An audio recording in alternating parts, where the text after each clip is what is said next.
सरकारी सहायता अपेक्षा असहाय विदुलता दे बालियंता ब्लॉक अंतर्गत प्रत्याश शासन ग्राम पंचायत अधीनस्थ मुदुली साहिर बासिंदा विदुलता दे निज छोट झीटी को नहीं दुख कष्ट जीवन काटुछंती।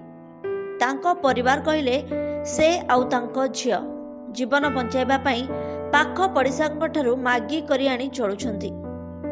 सूचना था कि तांको स्वामी पुरी केनाल को शौच हेबाकु जाई केनाल ले पड़ी मृत्युवरण करथिले।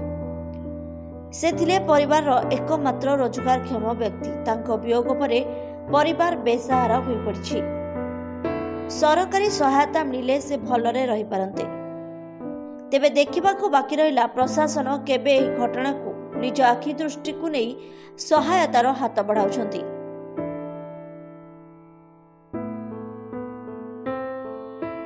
भुवनेश्वर जितेंद्र रिपोर्ट, ओडिशा समाचार।